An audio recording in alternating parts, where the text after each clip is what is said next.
नमस्कार। मैं डॉक्टर नवनीता भाटिया एक बार फिर से आप सभी का स्वागत करती हूँ हमारे चैनल द सिंप्लीफाइड हिंदी में।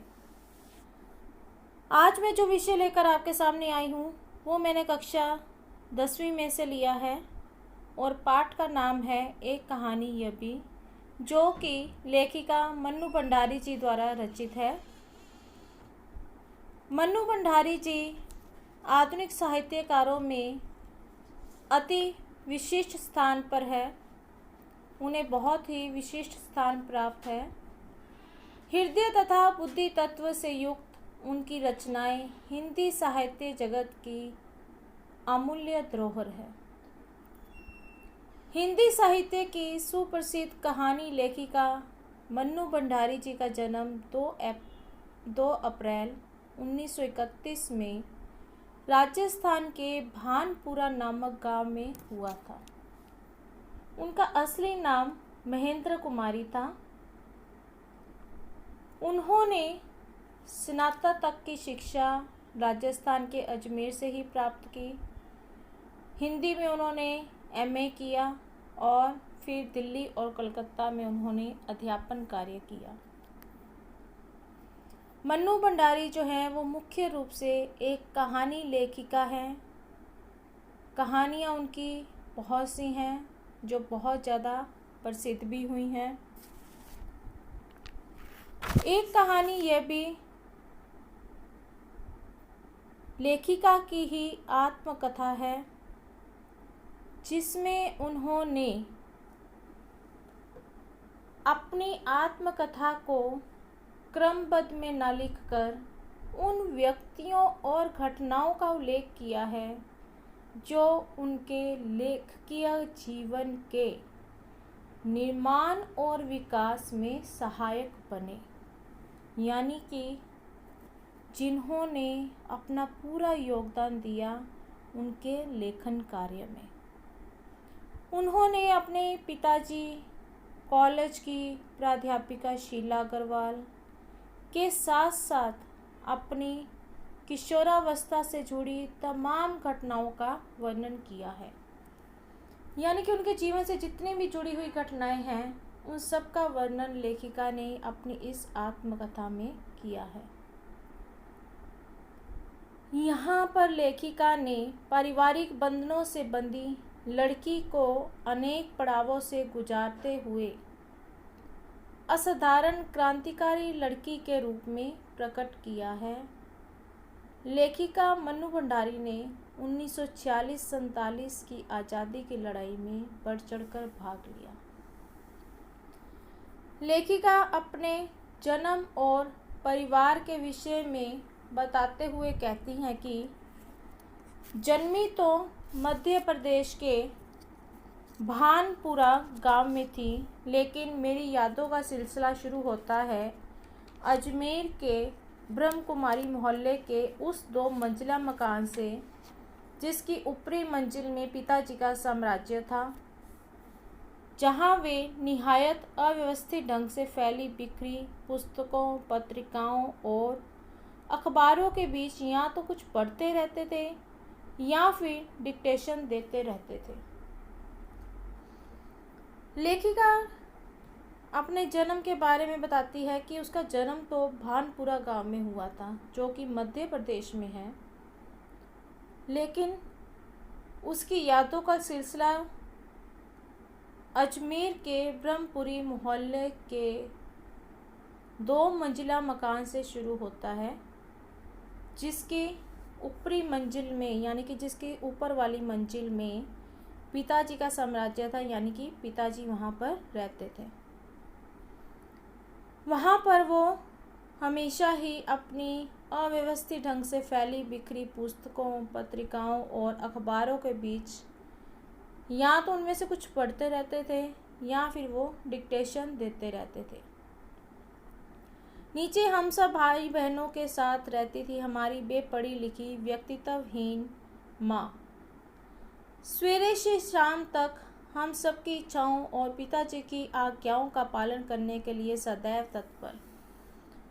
कहते कि पिताजी ऊपरी मंजिल में रहते थे, मकान 2 मंजिला था और नीचे वाले हिस्से में लेखिका अपने भाई बहनों और अपनी माँ के साथ रहती थी। यहाँ पर लेखिका ने अपने माँ के व्यक्तित्व का वर्णन किया है कि उसकी माँ जो थी वो बिना पढ़ी लिखी थी, यानी कि अनपढ़ थी, और उसका कोई भी व्यक्तित्व नहीं था। सुबह से शाम तक वो सिर्फ और सिर्फ सबकी इच्छाओं और पिताजी की आज्ञा का पालन करने के लिए ही लगी रहती थी, उनकी आज्ञा का पालन करने में ही जुटी रहती थी। अजमेर से पहले पिताजी इंदौर में थे, जहां उनकी बड़ी प्रतिष्ठा थी, सम्मान था, नाम था। कांग्रेस के साथ साथ वे समाज सुधार के कामों में भी जुड़े हुए थे। कहते कि अजमेर में आने से पहले पिताजी इंदौर में रहते थे, वहाँ पर उनकी बहुत प्रतिष्ठा थी, बहुत नाम था, लोग उनका बहुत ज़्यादा सम्मान करते थे, बहुत आदर था उनका वहाँ पर, और वो कांग्रेस के साथ साथ समाज सुधार के कामों में भी लगे रहते थे। शिक्षा में वे केवल उपदेश ही नहीं देते थे, बल्कि उन दिनों 8-8, 10-10 विद्यार्थियों को अपने घर रखकर पढ़ाया है, जिनमें से कई तो बड़े बाद में ऊंचे ऊंचे ओहदों पर पहुंचे। ये उनकी खुशहाली के दिन थे, और उन दिनों उनकी दरियादिली के चर्चे भी कम नहीं थे। एक और वे बेहद कोमल और संवेदनशील व्यक्ति थे, तो दूसरी ओर बेहद क्रोधी और अहमवादी। लेखिका अपने पिताजी के बारे में बताती है कि उन्होंने सिर्फ लोगों को उपदेश नहीं दिया, बल्कि अपने समय में उन्होंने 8-8, 10-10 विद्यार्थियों को अपने घर में रखा, उनको पढ़ाया, और बाद में वो लोग ऊंचे ऊंचे ओहदों पर पहुंच गए, यानी कि उनकी पोस्टिंग जो थी वो बहुत ऊंची ऊंची हो गई। कहते कि वो दिन जो थे बहुत ही खुशहाली के दिन थे, और हर तरफ उनकी यानी कि पिताजी की दरिया दिली के चर्चे थे। बहुत ही संवेदनशील व्यक्ति थे, बहुत ही कोमल थे, परंतु दूसरी ओर लेखिका बताती है कि वे बहुत ही क्रोधी भी थे और अहमवादी भी थे, यानी कि उनके अंदर अहम बहुत ज़्यादा था, बहुत ज़्यादा गुस्सा भी था। पर यह सब तो मैंने केवल सुना, देखा, तब तो इन गुणों के भग्नावेशों को ढोते पिताजी थे। कहते कि मैंने तो सिर्फ इसके बारे में सुना था, तब तो इन गुणों के भग्नावेशों को ढोते पिताजी थे। भग्नावेश होते हैं खंडर, जो चीज़ बिल्कुल ही तहस नहस हो चुकी होती है, खंडर बन चुकी होती है, उसे कहा जाता है भग्नावेश। कहते कि इन जो हमारी जो ये सारी बातें थी जो हमने सुन रखी थी पिताजी की, वो सारी यादें जो थी उनके वो एक खंडर के समान बन चुकी थी, और उनका भार कौन तोड़ता था, वो थे पिताजी। एक बहुत ही बड़े आर्थिक झटके के कारण वे इंदौर से अजमेर आ गए थे, जहां उन्होंने अपने अकेले के बलबूते और हौसले से अंग्रेजी हिंदी शब्दकोश के अधूरे काम को आगे बढ़ाना शुरू किया, जो अपनी तरह का पहला और अकेला शब्दकोश था। कहते कि पिताजी को एक बहुत बड़ा आर्थिक झटका लगा, जिस कारण से उन्होंने इंदौर को छोड़ दिया और वे अजमेर आ गए, और यहाँ पर आकर जो उन्होंने अपने बलबूते पर और अपने हौसले से जो काम शुरू किया वो था अंग्रेजी हिंदी शब्दकोश को आगे पूरा करना। और ये एक ऐसा शब्दकोश था जो उसी तरह का पहला और अकेला शब्दकोश था।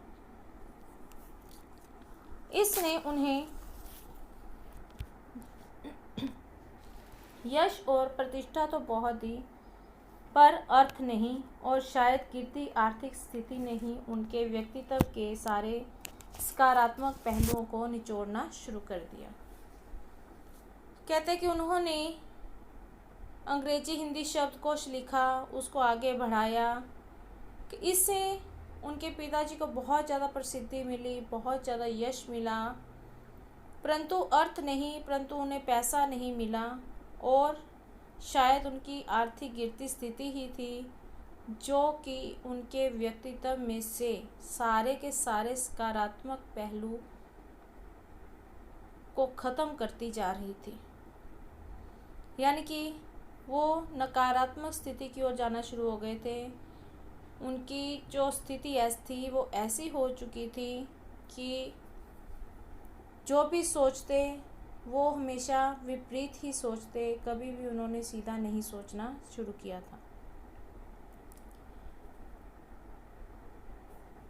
सिकुड़ती आर्थिक स्थिति के कारण और अधिक विस्फारित उनके उन्हें इस बात की अनुमति नहीं देता था कि वे कम से कम अपने बच्चों को तो अपनी आर्थिक विविधताओं का भागीदार बनाए।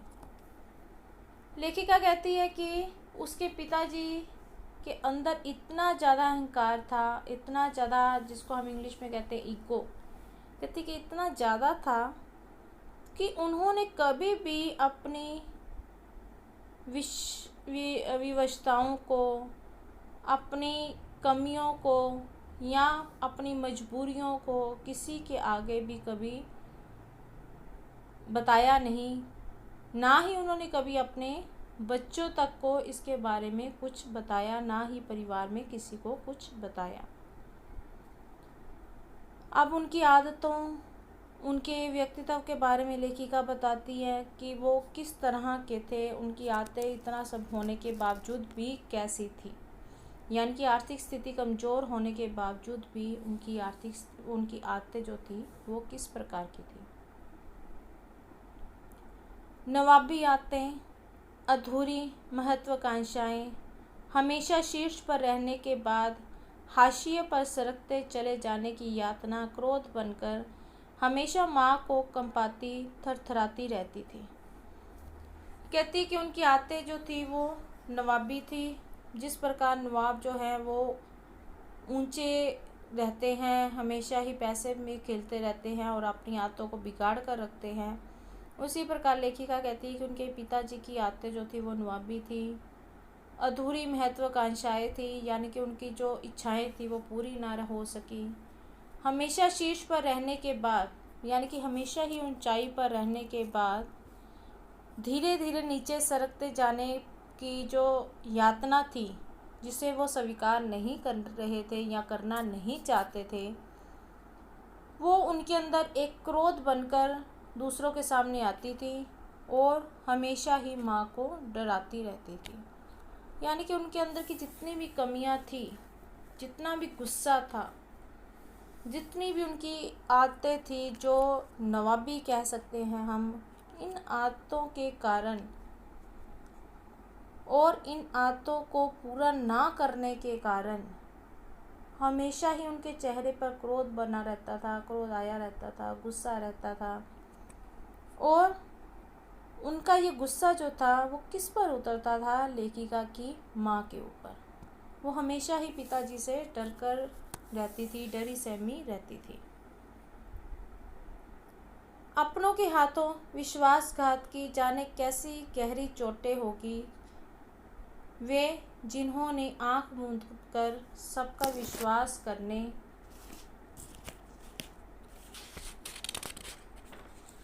वाले पिता को बाद के दिनों में इतना शक्की बना दिया कि जब तब हम लोग भी उसकी चपेट में आ ही जाते। लेखिका कहती है कि उन्होंने अपने ही लोगों के हाथ से धोखा खाया था, अपने ही लोगों ने उनके साथ विश्वासघात किया था और अपने ही लोगों के हाथ से विश्वासघात सहने के बाद उनके पिताजी इतने ज़्यादा शक्की बन गए थे कि जब तब वो देखो तो वो परिवार के लोगों पर ही शक करते रहते थे। यानी कि उनका स्वभाव ऐसा हो चुका था कि वो हर किसी पर ही शक करते थे, जबकि पूरा जीवन उन्होंने लोगों की सेवा में ही बिता दिया था। पर ये पितृगाथा मैं इसलिए नहीं गा रही कि मुझे उनका गौरव गान करना है, बल्कि मैं तो यह देखना चाहती हूँ कि उनके व्यक्तित्व की कौन सी खूबी और खामियाँ मेरे व्यक्तित्व के ताने बाने में गूंथी हुई हैं, या कि अनजाने अनचाहे किए उनके व्यवहार ने मेरे भीतर किन ग्रंथियों को जन्म दिया है। लेखिका बहुत ही सहज होकर यहाँ पर बोलती है कि वो अपने पितृ गाथा नहीं कर रही, बल्कि अपने पिता के का गुणगान नहीं कर रही। कहती वो तो सिर्फ ये जानना चाहती है कि उनके व्यक्तित्व की, यानी कि पिताजी के व्यक्तित्व की कौन सी खूबियाँ रही होंगी या कौन सी कमियाँ रही होंगी जिन्होंने लेखिका के व्यक्तित्व को बनाने में, जाने अनजाने में, अपने व्यवहार से उनके अंदर किन ग्रंथियों को जन्म दे दिया। यानी कि ऐसी कौन सी भावना थी जो लेखिका के अंदर पूरी तरह से समा चुकी थी और उस भावना ने लेखिका को कहाँ से कहाँ पहुँचा दिया था। अब यहाँ पर लेखिका अपने रंग रूप का वर्णन करती है, उसकी तुलना वो अपनी बहन के साथ करते हुए बताती है कि क्या कारण थे जो पिताजी लेखिका के साथ नहीं थे, लेखिका की प्रशंसा नहीं करते थे और जिनके कारण लेखिका हीन भावना से ग्रस्त हो चुकी थी। लेखिका कहती है कि मैं काली हूँ, बचपन में दुबली और मरियल भी थी। लेखिका कहती है कि मेरा रंग काला है, बचपन में मैं बहुत ज़्यादा दुबली थी, बहुत मरियल सी थी। गोरा रंग पिताजी की कमजोरी थी, सो बचपन में मुझसे 2 साल बड़ी, खूब गोरी, स्वस्थ और हंसमुख बहन सुशीला से हर बात में तुलना और फिर उसकी प्रशंसा ने ही क्या मेरे भीतर ऐसे गहरे हीन भावना की ग्रंथि पैदा नहीं कर दी कि नाम, सम्मान और प्रतिष्ठा पाने के बावजूद आज तक मैं उससे उभर नहीं पाई। कहती है कि मेरी बहन जो थी, जो कि मेरे से 2 साल बड़ी थी, उसका रंग बहुत गोरा था, बहुत हंसमुख थी, उसका नाम सुशीला था और हमेशा ही पिताजी मेरी तुलना उसके साथ करते रहते थे, उसके रंग से करते रहते थे और हमेशा ही उसकी प्रशंसा की जाती थी। कहते कि अपनी प्रशंसा ना होने के कारण और अपनी तुलना अपनी बहन के से होने के कारण लेखिका की कहती है कि इन सब चीज़ों ने मेरे अंदर हीन भावना भर दी थी। कहते कि आज मुझे इतना मान मिला, इतना सम्मान मिला, इतनी प्रतिष्ठा मिली, लोग मेरा इतना आदर करते हैं। कहते लेकिन फिर भी मैं उस हीन भावना से आज तक उभर नहीं पाई हूँ जो कि मेरे पिताजी ने बचपन से ही मेरे अंदर भर दी थी। कितना ही अनोखा अपने व्यक्तित्व का परिचय देती है लेखिका और कहीं पर भी उन्होंने लुकाव छिपाव को नहीं लिया, बल्कि जो सच्चाई है उसे उन्होंने अच्छी तरह से दूसरों के सामने पेश किया है, बिना लुकाव छुपाव के। जैसी थी वैसा ही उन्होंने सबके सामने बताया है।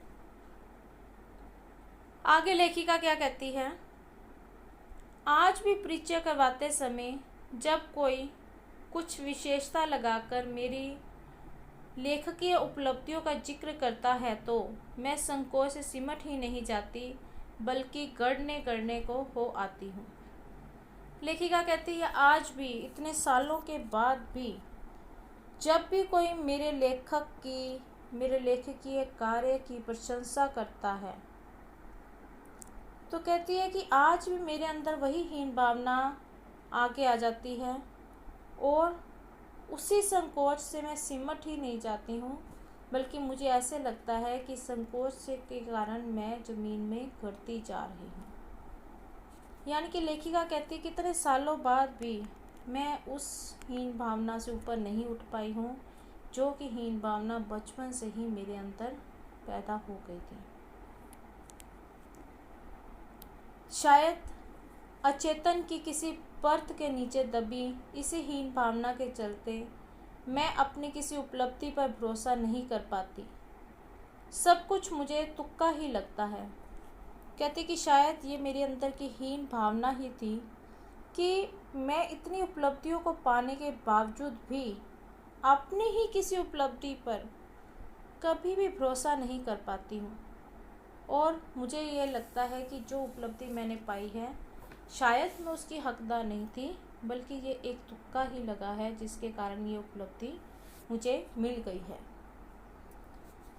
पिताजी के जिस शक्की स्वभाव पर मैं कभी भना भना जाती थी, आज एकाएक अपने खंडित विश्वासों की व्यथा के नीचे मुझे उनके शक्की स्वभाव की झलक ही दिखाई देती है।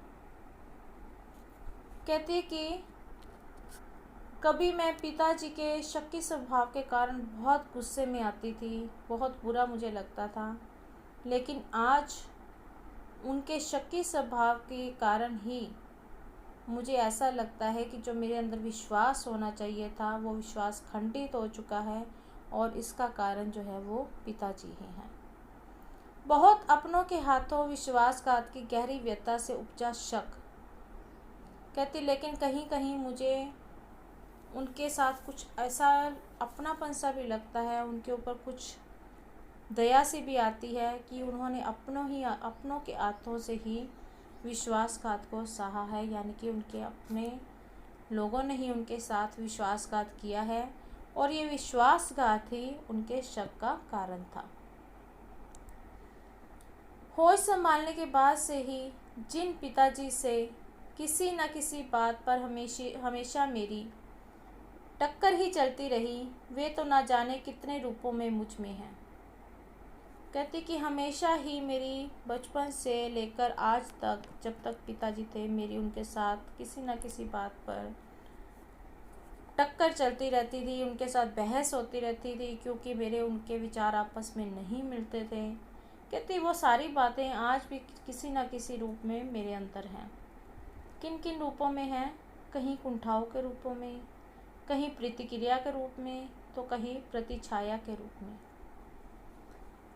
केवल बाहरी भिन्नता के आधार पर अपनी परंपरा और पीढ़ियों को नकारने वालों को क्या सचमुच इस बात का बिल्कुल एहसास नहीं होता कि उनका आसन अतीत किस कदर उनके भीतर जड़ जमाए बैठा रहता है।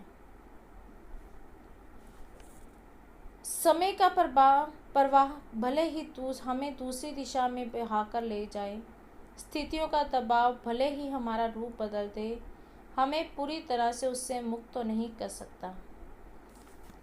कहती है कि अपनी परंपराओं और पीढ़ियों को नकारने वालों को क्या सचमुच इस बात का एहसास नहीं होता कि उनका अतीत जो है उनके भीतर आसन लगाए बैठा रहता है, एक जड़ की भांति उनके अंदर समा जाता है और धीरे धीरे वो फैलता जाता है।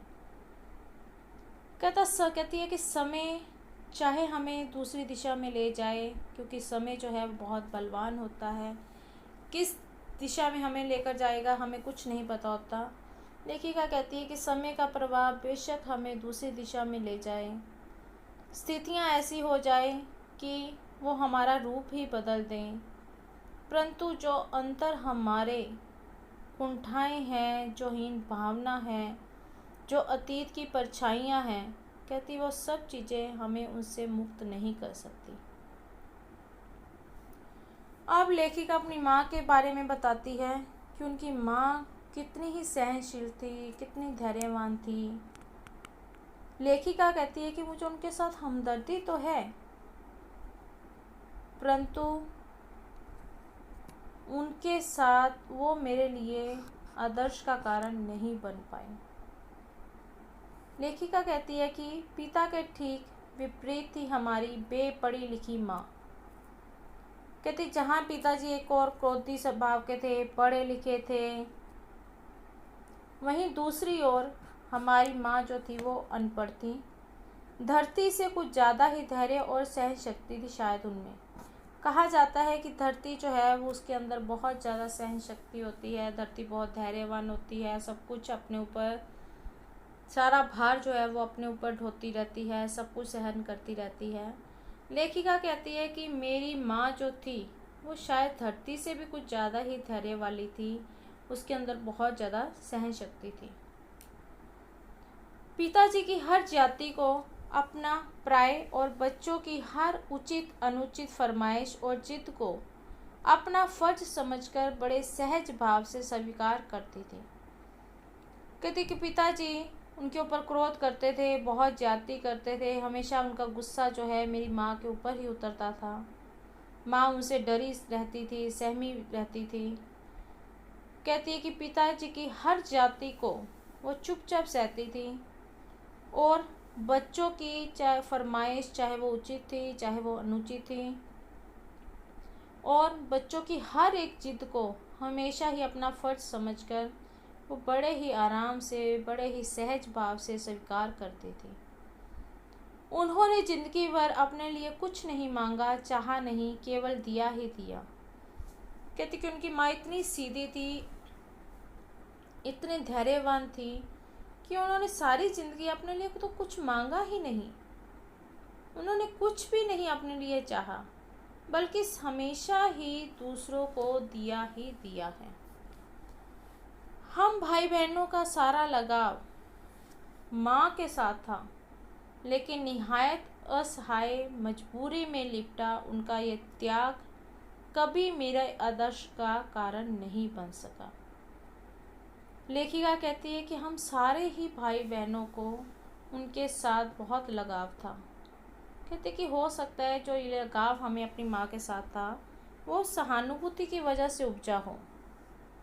कहती कि वो लगाव माँ के साथ था, लेकिन मेरी माँ बहुत ज़्यादा मजबूर थी, असहाय थी, और उनका यही त्याग से भरा हुआ रूप जो था वो कभी भी मेरे आदर्श का कारण नहीं बन सका।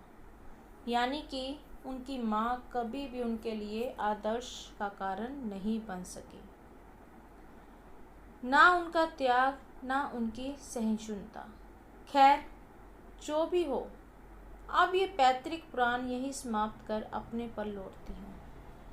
लेखिका कहती हैं कि खैर जो भी हो चुका, मेरे पिताजी कैसे थे, मेरी माँ कैसी थी, अब ये अपना पैतृक पुराण जो है वो मैं यही समाप्त करती हूँ और अपनी तरफ लौटती हूँ कि मेरे साथ आगे क्या क्या हुआ, मेरा जीवन आगे कैसा था, किस किस ने मेरे जीवन में अहम भूमिका को निभाया था और किस प्रकार से मैंने आंदोलनों में हिस्सा लिया था। लेखिका के इस रूप के बारे में देखेंगे, पढ़ेंगे और समझेंगे मेरी अगली वीडियो में। अगले हिस्से को लेकर अपनी अगली वीडियो में मैं आपके सामने एक बार फिर से आऊँगी। तब तक के लिए धन्यवाद।